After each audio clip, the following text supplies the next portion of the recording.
No a protože jaro už je v plném proudu, tak to chce nějakou jarní šťavnatou manikúru. Já jsem zvolila tady tu růžovo-bílou s ovocem. Tak, co budete potřebovat?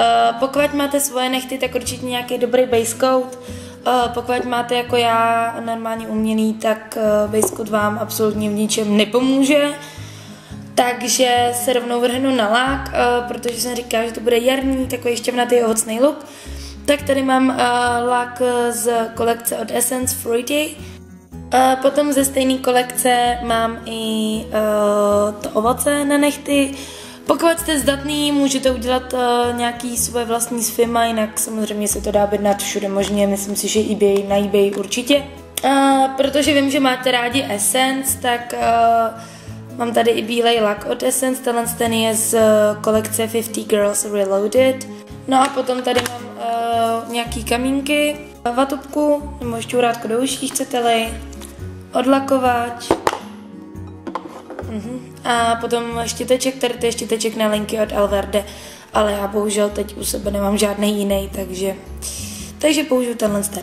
Tak začneme úplně easy peasy, a to tak, že nalakujem teda všechny nehty růžově. Můžete samozřejmě, nemusíte používat tuhle růžovou, můžete použít jakoukoliv jinou růžovou, nemusí mít ani v sobě třpytky, nemusí to být úplně takováhle jako studenější Barbie růžová. Stačí, když to bude prostě jakákoliv oblíbená barva, klidně to může být korálová nebo broskvová, to je úplně jedno. Myslím si, že i ze zelenou by to bylo hezký, i ze žlutou, nějakou pastelovou.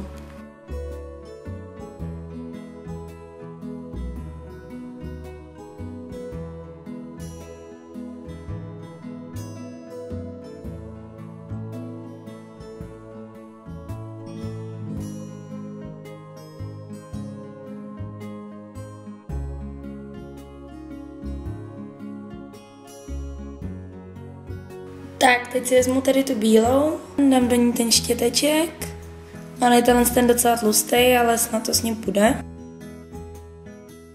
A začnu úzkýma čárama přes ten nehet. Nemusíte dělat čáry, můžete dělat klidně tečky, ty budou asi jednodušší, budou vypadat možná preciznějc.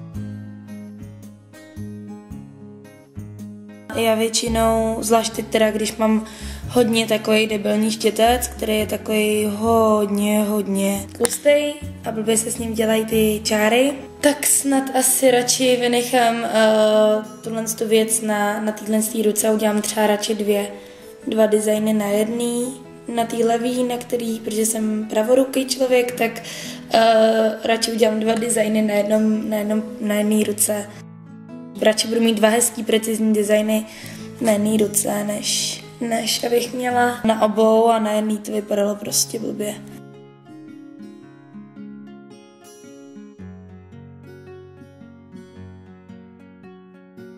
Mám ťupku lepidla na nehtu, teď volíznu vatubku, aby mi hezky vzala to ovoce. Vezmu ovoce. Dám ho na nehet a připlácnu. Tak, já mám uprostřed lepidlo ještě na jedno. To možná dáme víc dopředu. Ne, dáme ho sem.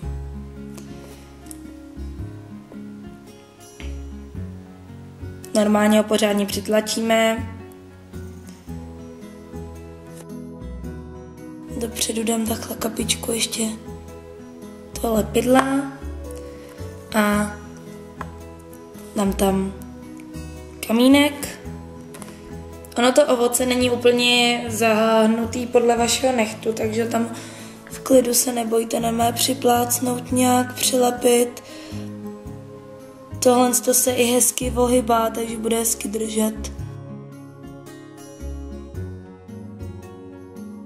A teď se vrhnu na druhý prst, ten malíček je značně menší, nicméně začnu zase od kraje. Dám tam velkou kapku lepidla, ať se to má do čeho zanořit.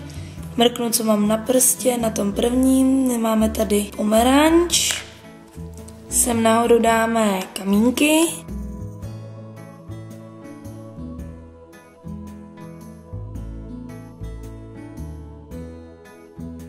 já myslím, že kamínky tam jsou takhle hezky a myslím si, že si to zaslouží ještě možná asi jahodu.